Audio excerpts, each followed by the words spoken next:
Farhan kerja eh? Kerja di Saya s kerja. syarikat ayah sendiri ke macam mana? Saya sekarang jadi partner kepada ayah saya lah di firma Chambers of Value Rijal. Saya Ah, baru jadi partner bulan 7 tahun ni. Tahun lepas. office di Semenjaya lah kan? Betul.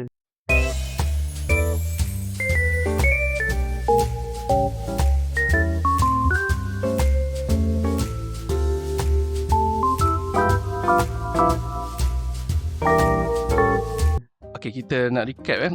Farhan ambil SPM tahun bila? Tahun 14 kan? 2014. Betul. 2014 kan? Saya nak recall sikit kita sebab macam ni lah. Farhan tuition dengan saya di 2014. Saya pergi kat rumah Farhan di Seri Kembangan kan? Saya ingat lagi. Kita tuition, saya ingat you sekolah Kisas kan? Betul eh? Betul.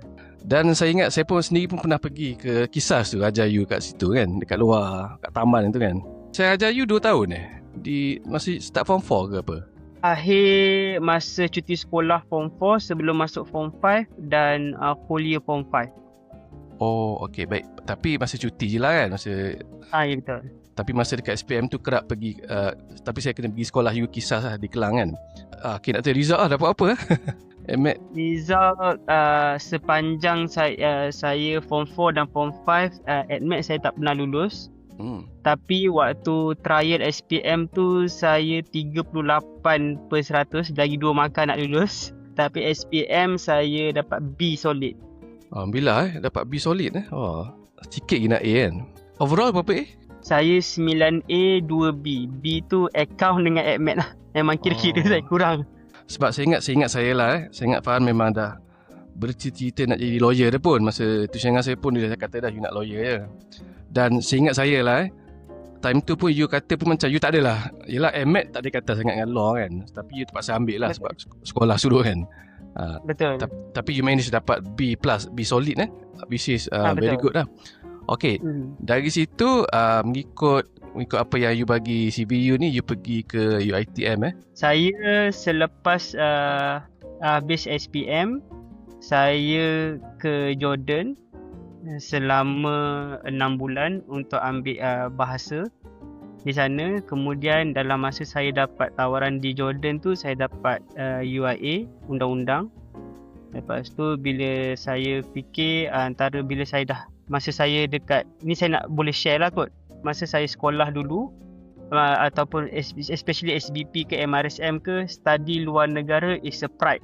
Tapi bila saya dah experience dulu bila pergi ke luar negara and then saya buat comparison, and then saya rasa universiti di Malaysia lebih baik in terms of cost dia dan juga syllabus dan juga dari segi facilities dan sebagainya lah. Dan saya rasa itu misconceptions yang saya rasa budak-budak SPM mungkin dia punya target nak study luar negara kan. But I think saya boleh share nanti, kita sebelum nak pergi luar negara tu kita boleh buat comparison dan study dulu sama ada study di luar negara ataupun di tempatan lebih baik dari segi facilities, courses dia ataupun dari segi ranking pembelajaran di luar negara adakah lebih baik berbanding Malaysia.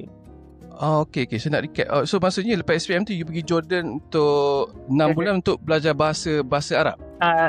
Saya dapat tawaran untuk bahasa Arab sebelum ambil degree syariah di University of Jordan. Tapi bila saya dapat University of Jordan, seminggu lepas tu saya dapat UIA juga undang-undang. Jadi after doing some comparison dan experience saya di Jordan, saya decide untuk balik di Malaysia. And then tu adalah satu, saya kata, keputusan yang tidak menyesal lah bagi saya. Di Jordan tu you ambil 6 bulan lah. You stay di sana 6 bulan je lah sebelum you decide nak balik. Saya 6 bulan. Sebabnya dia ada kena belajar Arabic dulu sebelum masuk degree in syariah kat Jordan tu.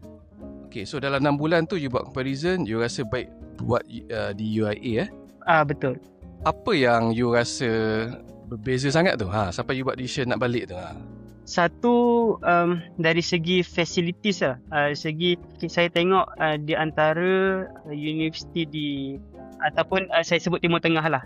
Okay, bagi saya comparison dia dari segi satu, kita kena tengok ranking tu comparison dengan di Malaysia dan juga universiti di luar negara sana. And then yang kedua, kebolehpasaran. Okay, kalau tengok kebolehpasaran graduan di universiti tempatan dan luar negara, mana lagi lebih baik, mana lagi orang ambil. Yang ketiga, dari segi facilities universiti tersebut, yang mana di Malaysia dia punya kelengkapan untuk akses bahan research. Yang kedua adalah kelengkapan dari segi infrastruktur. Yang ketiga, dari segi profesor-profesornya di universiti. Bila saya compare, lebih baik di Malaysia berbanding di luar negara tersebut lah. Sejak you buat 3 comparison tu, you rasa UIA lagi better daripada di Jordan tu lah? Initially saya pada UIA, kemudian degree, kemudian saya ambil postgrad diploma. Okay, so lepas you di Jordan 6 bulan tu, you terus ambil asasi degree asasi di UIA. Saya tak mention asasi sebab dia bukan sijil yang ni lah. 2017 saya masuk degree di UIA. Maksudnya asasi tu setahun je lah. Setahun, dan dari situ baru you ambil degree di UIA lah, tempat yang sama, selama 4 tahun macam tu? 4 tahun. So tak ada masalah, you punya result semua dapat CGPA 3.45. Dan maksudnya macam saya nak tanya Fahan, sebab you memang nak jadi lawyer kan, tapi ada setengah pelajar ni dia kata dia nak jadi itu ini, tapi bila dia ambil course tu baru dia tahu dia tak minat. Tapi macam Fahan, bila you masuk tu you memang still suka lah, still rasa macam this is it lah. Saya dah didedahkan daripada kecil lah dengan exposure legal field ni. Yang kedua, bila saya Form 4 dan Form 5 tu, saya dah macam nampak yang numbers is not my game lah. It's not my field. So jadi saya fikir, instead of saya jadi ataupun orang kata bahagian fokus on sastra, sebab saya suka bahagian penulisan. Dan saya sebenarnya bukanlah seorang yang pandai petah bercakap pun, tapi saya suka menulis. Tapi bila saya fikir, daripada saya pergi sastra, baik saya ambil course yang ada professional daripada saya. Kalau saya, in case lah saya akan datang, saya mungkin tak minat peguam, at least saya ada penulisan tu dan saya ada di sijil yang profesional, sijil degree lah. Secara tidak langsung, bila saya masuk law degree tu, saya didedahkan untuk more in talking, bercakap depan orang ramai, pengucapan awam dan sebagainya. Dan saya aktif dalam Persatuan Pelajar Undang-Undang, dan kemudian saya second year saya jadi presiden Persatuan Pelajar Undang-Undang. Maksudnya saya tahun kedua saya kena manage daripada student tahun 1 sampai tahun 5.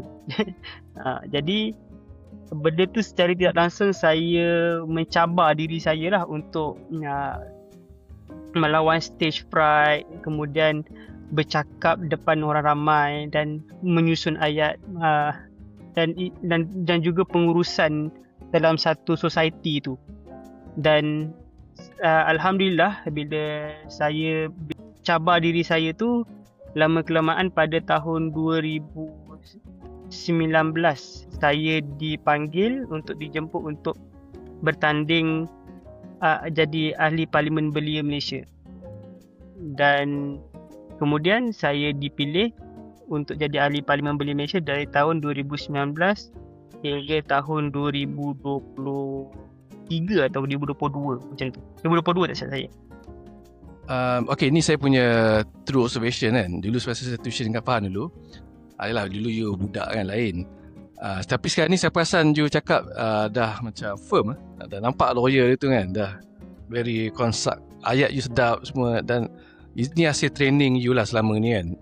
Sebab saya tak pernah join debat ke ataupun pengucapan awam ke, pertandingan bercerita ke masa sekolah dulu. Satu sekolah dulu saya main muzik gamelan je lah. Cikgu pun tahu kan saya. Ya, saya ingat. Saya main muzik gamelan yang mana itu tak melibatkan pengucapan awam, tapi ia sedikit sebanyak mengajar saya tentang team building lah.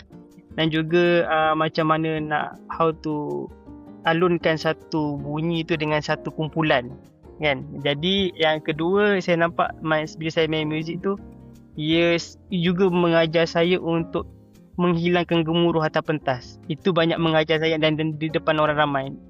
Sebab masa saya masuk SBP, saya form 1 sampai form 3 saya sekolah di Ipoh, di Sekolah Izzuddin Shah Ipoh, sekolah semua lelaki. Jadi waktu tu aim saya adalah bila ayah saya hantar saya ke Sekolah Izzuddin Shah kan, di Ipoh. Aim saya waktu form 1 sampai form 3 tu saya aim saya untuk dah masuk SBP untuk sekolah di KL ataupun di Selangor lah, sebab saya homesick sangat-sangat. Oh, okay. Sebab and then saya selalu menangis lah kan, sebab orang lain semua rumah dekat-dekat, hujung minggu parents datang, sebab semua duduk Perak, majoriti duduk Perak, dan ada sebahagian saja orang KL dan sebagainya. And then orang lain semua mak bapak boleh hantar ke sekolah, saya nak kena naik train, naik bas. Jadi saya form 1 sampai form 3 tu saya fokus sungguh-sungguh untuk PMR dapat masuk sekolah di mana-mana SBP. Dan saya waktu PMR dulu saya trial dapat 1A 8B. Tapi alhamdulillah waktu PMR 8A 1B. Oh, terbalik. Terbalik tu. Jadi saya usahalah. Saya kalau nak ceritakan waktu sekolah, saya bukan seorang pelajar yang pandai lah. Tapi apa yang saya buat adalah saya extra effort buat latih 2B yang banyak. Sebab supaya saya boleh faham pattern soalan tu. Itu cara saya lah. Saya kena usaha 2-3 kali sebab saya bak faham subjek itu orang kata agak average lah.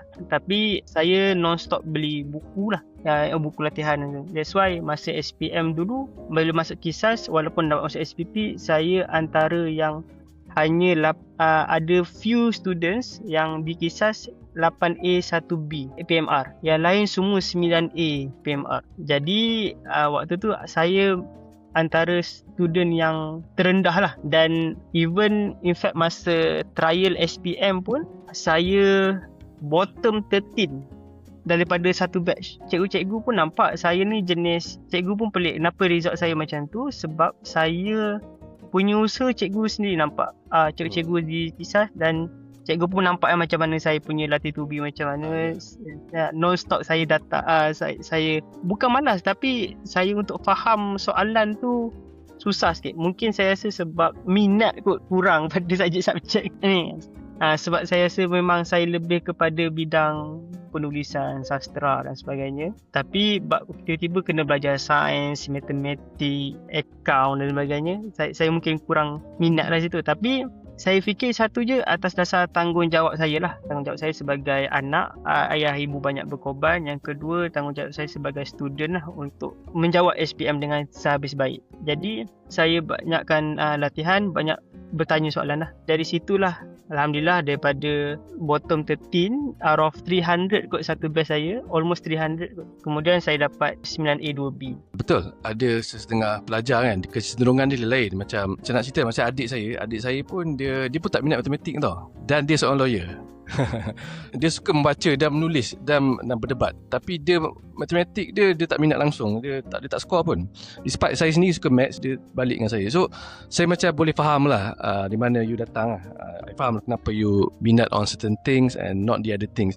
So basically masa you masuk ambil law di UIA tu ke betul-betul saya assume you shine tu sebab you masuk bidang yang betul-betul you suka lah. Betul tak? Sampai jadi leader lah. Okay, waktu saya asasi tu, saya sebenarnya saya masuk asasi tahun 2015 di UIA. Saya waktu asasi tu saya tak faham sangat sebab di asasi kita belajar, walaupun kita course law, tapi kita belajar secara general. Kita belajar subjek-subjek lain juga. Sebab di asasi tu nanti kita akan lecturer ataupun student akan decide lah, mungkin dia nak tukar ke course lain ke masa degree nanti. Tapi sewaktu degree, saya nampak keseronokan tu bila belajar. Walaupun dia susah, tapi ia melibatkan satu adalah minat, yang kedua mudah faham, dan dia saya rasa macam walaupun susah, ada subjek-subjek yang susah saya tak nafikan lah. Tapi saya dah nampak dah itu adalah khusus yang saya rasa saya boleh buat.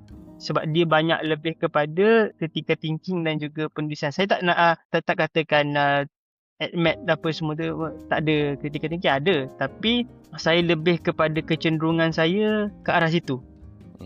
Kemudian masa saya first year, saya di approach, saya cuba saya diberi kawan-kawan saya lah untuk cuba masuk Persatuan Pelajar Undang-Undang. Waktu tu saya sebagai ESCO saja. bahagian social charity lah bahagian masa. Saya tak ingat apa nama spesifik portfolio tu. Kemudian waktu second year tu lecturer dah nampak saya dan juga senior nampak saya dan dia kata, awak daripada first year dah jadi exco, why not second year ni awak cuba jadi presiden. Tapi saya sebenarnya waktu saya masuk degree tu saya dah ada plan.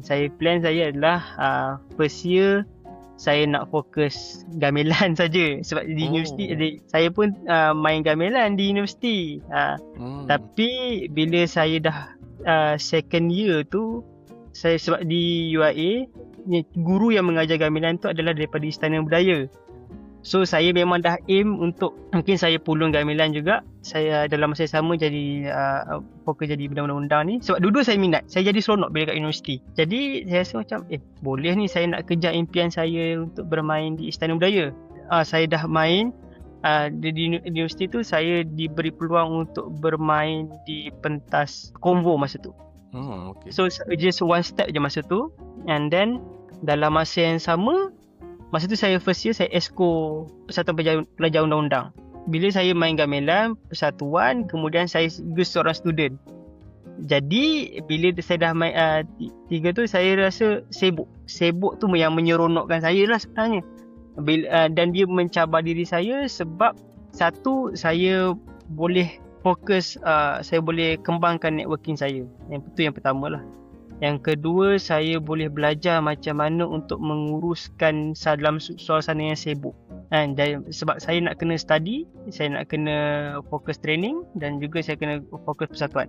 Dan gamelan pula, saya waktu second year saya dijemput untuk bermain di KLPAC dan Aswara. Kemudian saya pernah dijemput untuk di Museum Pahang untuk syuting satu muzik video Najwa Mahyadin. Masa saya belajar tu memang pack lah, full pack saya punya pelajaran. Tapi how I manage is saya ada satu jadual untuk menguruskan pelajaran tu. Jadi saya ada satu waktu untuk saya belajar, untuk saya recall. Sebab saya ni bukan jenis orang yang, macam mana cikgu? Orang yang jenis suka stay up sampai tidur sampai lewat malam dan sebagainya. Sebab saya punya set pukul 10, pukul 11 saya dah tidur dah. Saya akan bangun pukul subuh lah. Waktu saya coming back tu untuk cara saya, minat saya tu, saya diselitkan, walaupun law ni dia orang kata satu kursus yang dry lah, orang kata bosan nak membaca je kemudian ni. Tapi saya diselitkan dengan irama muzik gamelan dan juga kesibukan dalam ni lah persatuan tu. Itu yang mewarnai saya punya sepanjang saya belajar tu. Masa you di 4 tahun di UIA tu, you still aktif dalam muzik, main gamelan tu dan juga law ni kan. So macam mana you jadi presiden tadi you kata? Macam mana you itu masa saya second macam saya kata tadi lah. Saya first year saya cuba-cuba je masuk Persatuan Pelajar Undang-Undang. Jadi exco lah. Kemudian bila saya tahun kedua tu, saya sebenarnya target untuk jadi vice president je sebab saya ada perancangan. Okay.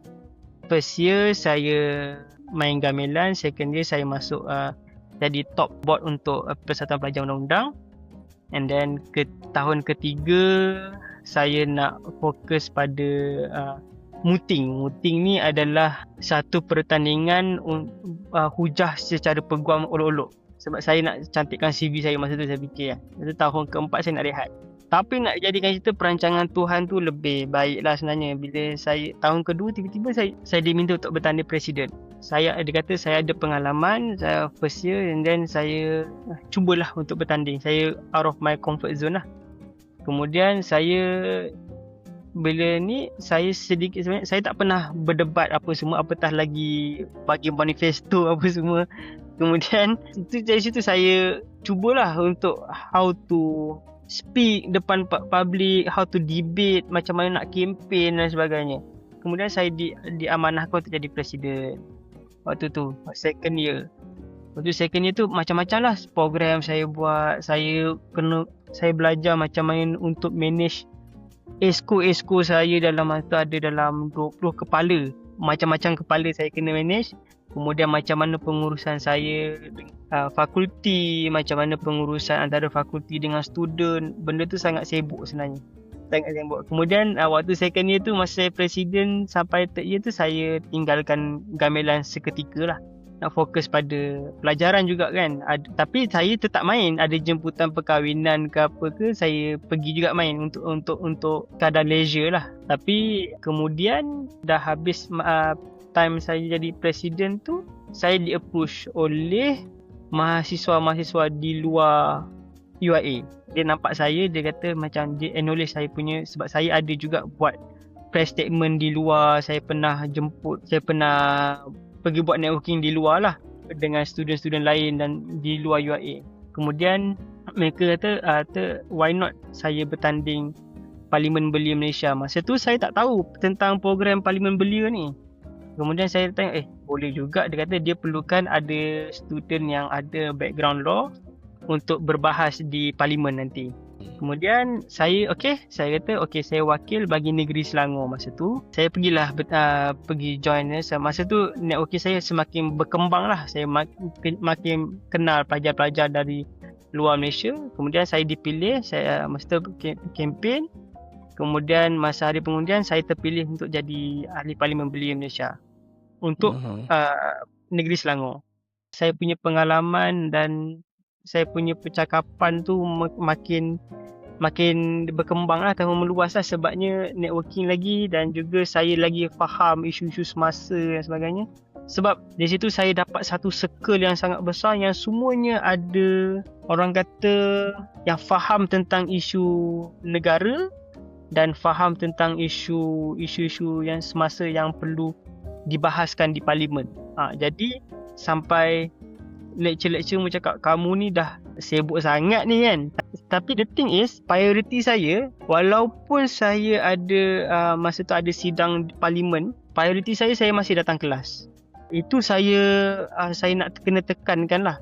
Yang mana walaupun sesibuk mana pun, tapi tugas hakiki saya masa tu saya kena fikir satu je, saya masih student. Walaupun saya aktif sana sini apa semua, saya masih datang kelas. Orang lain banyak dia akan kata dia akan pergi ke parlimen kota ini dah hanya 3 hari apa.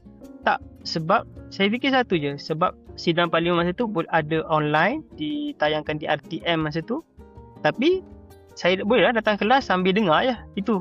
Jadi saya tak terlepas kedua-dua. Walaupun sibuk mana pun saya tetap prioriti saya pada kelas. Saya tak boleh sebabnya saya tak nak ada satu reputasi yang mana saya aktif persatuan, saya aktif NGO ke, saya aktif Parlimen Belia ke apa, kelas tak masuk. Saya tak nak ada satu nama buruk, bukan pada saya, pada mungkin akan datang nanti, mungkin presiden akan datang ke, yang bertanding akan datang ke. Saya sebagai benchmark sebab tidak hadir ke kelas, result corot dan sebagainya.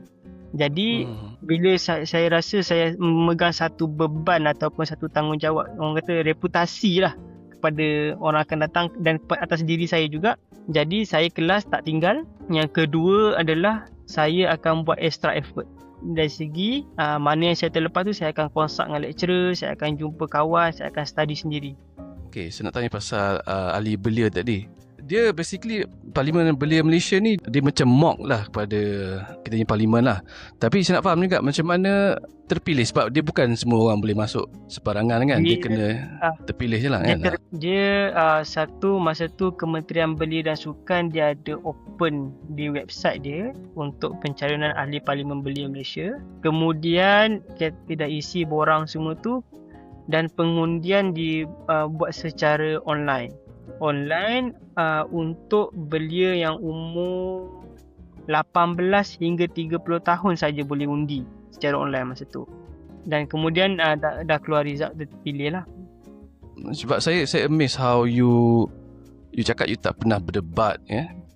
Even jadi leader pun, tapi bila you masuk universiti tu you bukan saja berdebat tapi you naik lagi, you jadi leader tu macam totally different phase daripada berdebat. Berdebat tu ada one phase, tapi leadership tu ada one phase. So adakah your parent push towards that ke, atau you sendiri yang nak ke situ?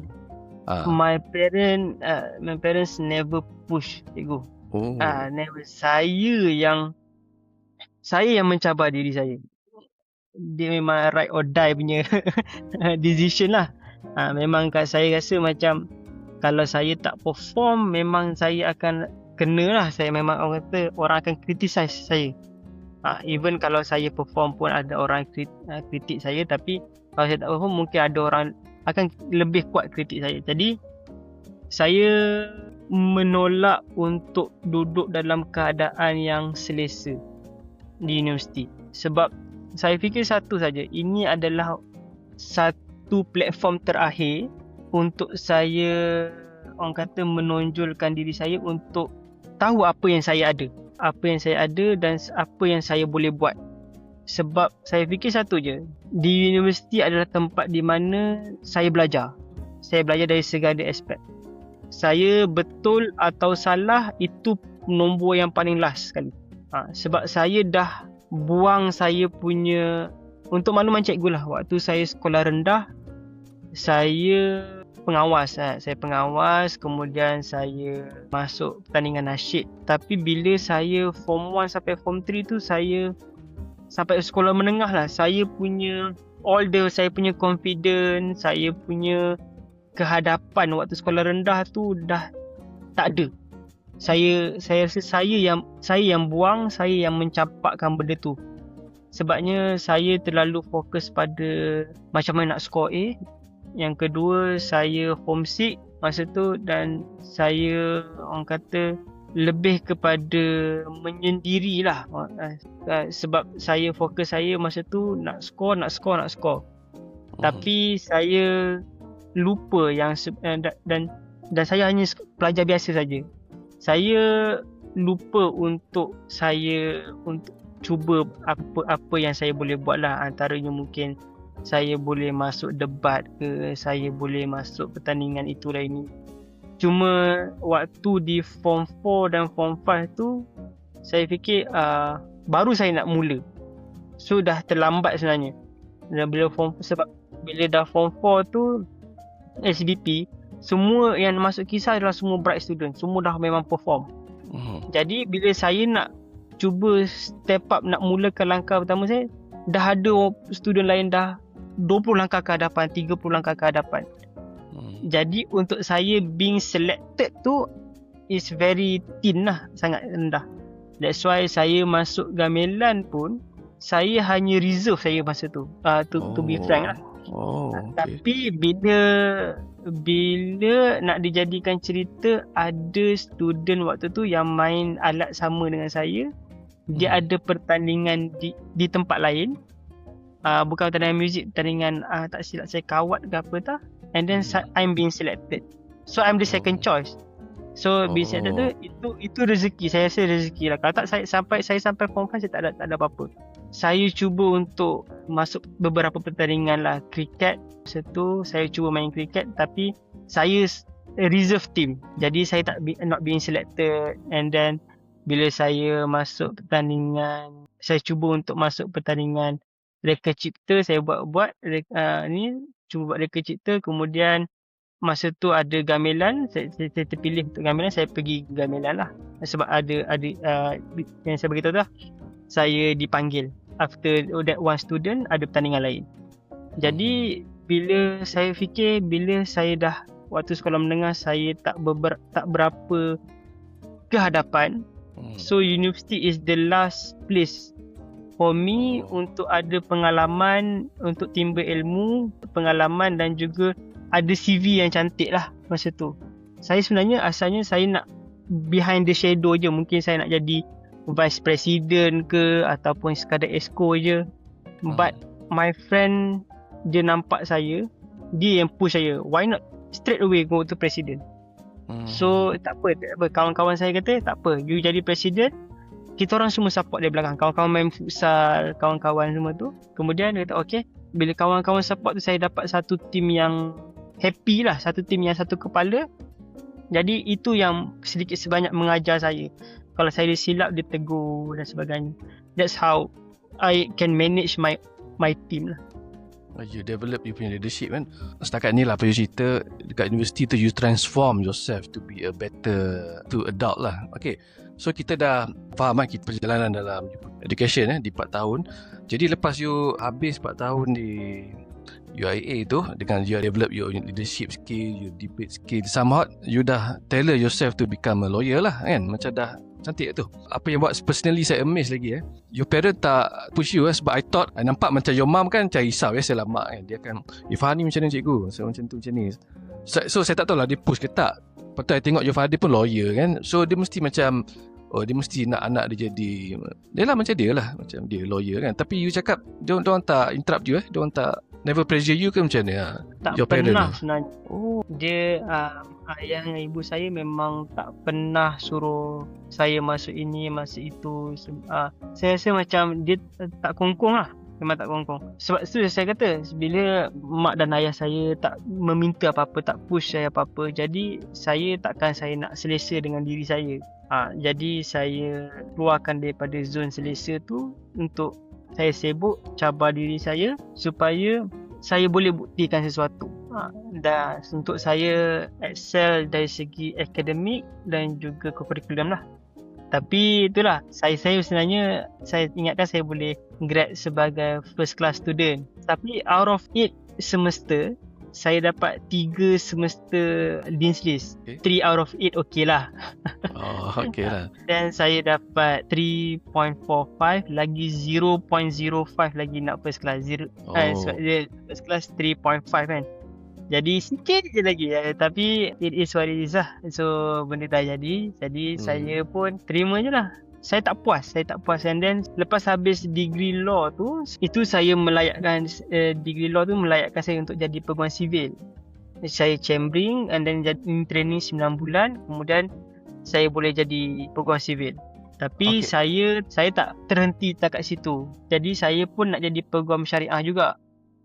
Kemudian that's why waktu saya chambering tu, orang kata chambering ni dah sibuk sebab kita in training 9 bulan, siang dan malam, kena grill apa semua.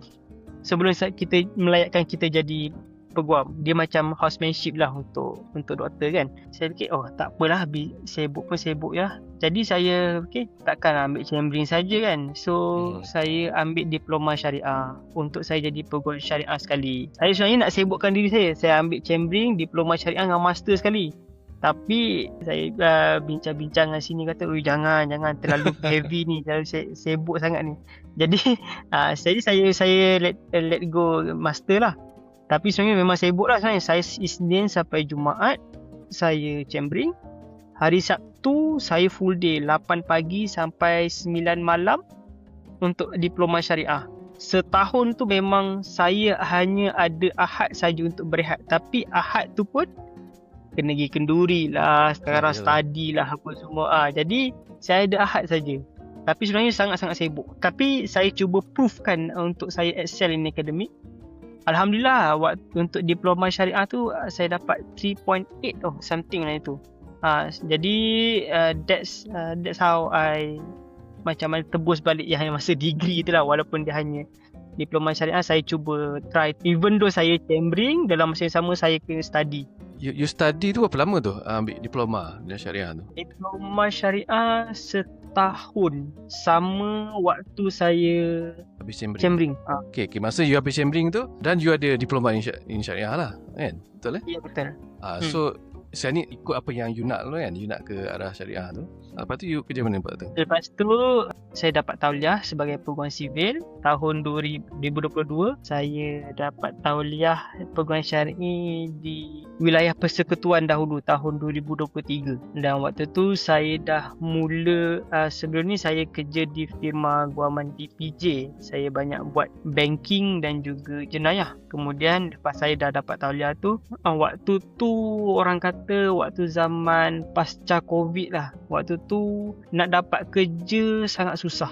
Sangat susah. And then kalau kita apply pun masa tu firma-firma guaman, sebab sepanjang COVID tahun 2020 hingga 2021 kan, mahkamah tak buka dan banyak firma guaman tutup. Dan 2022 adalah baru tahun nak step up, tapi step up pun masa tu masih pakai mask dan sebagainya. Jadi saya fikir saya nak apply kerja luar susah, dan saya fikir masa tu ayah banyak kena menanggung beban dari segi firm. Ayah saya pun terkesan, kemudian nak kena bayar gaji staff dan sebagainya, utilities dan sebagainya, overhead. Saya fikir tak apalah, saya kerja dengan ayah sementara, tapi bayaran tu saya tak kisah dah, gaji ke apa saya tak kisah, sebab saya fikir masa tu ayah saya dah banyak bantu saya segi pelajaran dan sebagainya. Why not saya pula bantu balik. Masa you buat chambering, masa you dapat syariah tu, you kena buat chambering sekali lagi ke? Ataupun jadi bertauliah tu?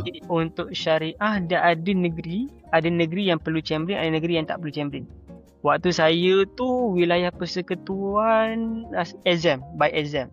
Chambering ni dia buat apa selalunya? Dia masuk court ke macam mana? Ada masuk court. Chambering ni adalah untuk graduan-graduan undang-undang.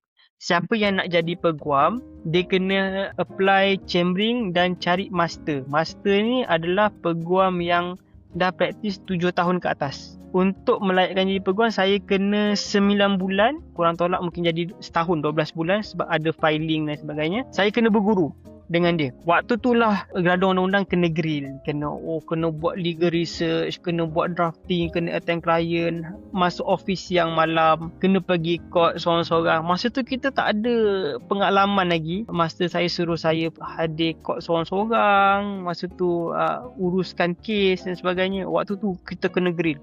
Walaupun kes mudah waktu tu, bagi saya tu kes yang besar lah, berat lah. Sebab kita tak ada pengalaman. 9 bulan tu adalah waktu yang saya rasa waktu yang paling sukar bagi saya, sebab kita baru masuk ke dalam bidang, baru masuk ke gelanggang tu lah. Kemudian kita tak tahu apa-apa.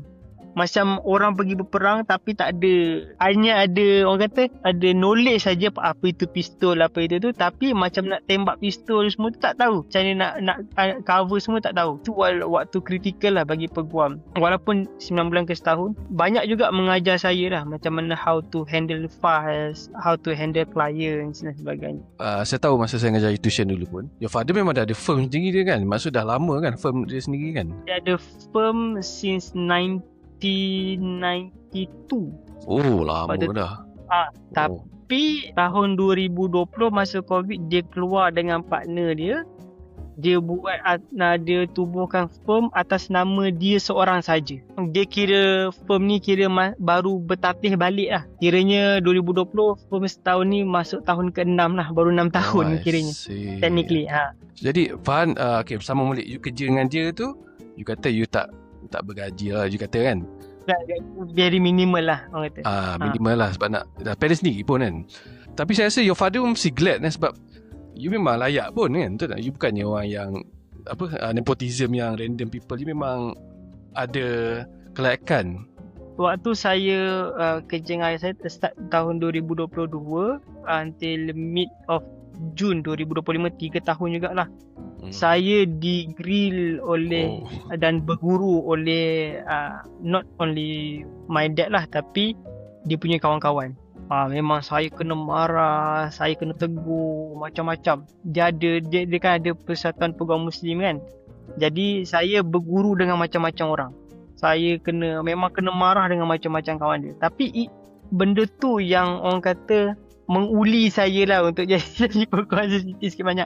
Tapi saya tak kata sekarang ni saya banyak pengalaman, tak. Saya masih budak baru, saya masih budak mentah lagi lah. Sebab dia jadi peguam ni, dia bukan macam atlet. Atlet dia punya prime waktu muda kan. Tapi peguam ni dia punya prime orang kata waktu rambut dah putih dengan jubah peguam dah lusuh. Sebab tu that's why, sebab dia ada culture untuk peguam-peguam ni.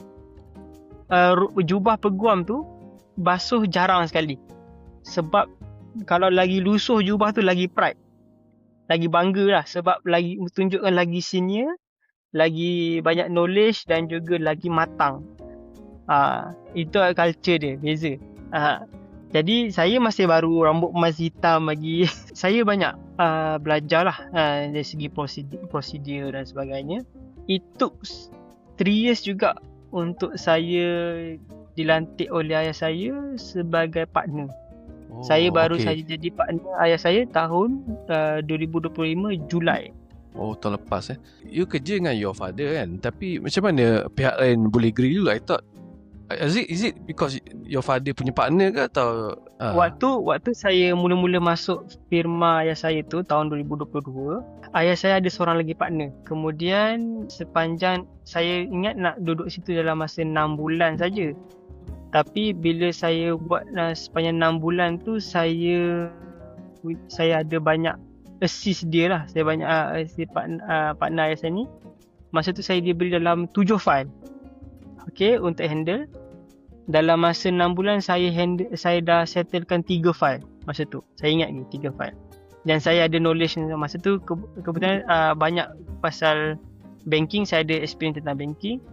Kemudian bila partner ayah saya bagi tahu ayah saya, tolong kata please retain saya.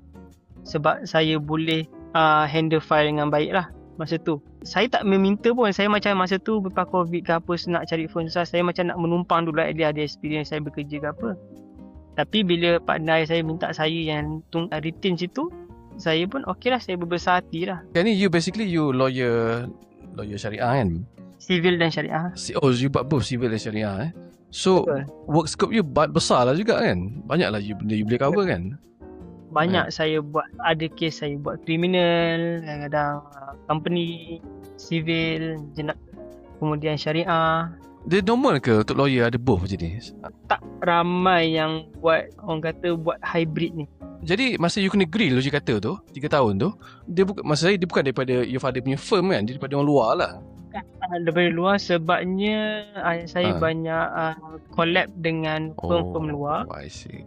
Untuk buat satu kes tu, sebab ada file bawah Persatuan Peguam Muslim Malaysia. Jadi bila ada satu kes tu berbawah Persatuan Peguam Muslim Malaysia, my firm as a firm on record lah. Jadi tapi peguam dalam yang handle kes tu ramai. Saya kena jumpa dengan lawyer ni, lawyer tu apa pandangan dia semua tu. Dan apa yang saya belajar lah masa tu adalah sampai sehari ni lah, don't be shy untuk bagi opinion dengan lawyer-lawyer senior ni. Sebab lawyer-lawyer senior ni, dia panggil kita untuk datang meeting ke, antara dia jemput kita, bukan untuk kita hanya mendengar, tapi kita bagi pandangan. Salah tak apa, dia boleh betulkan.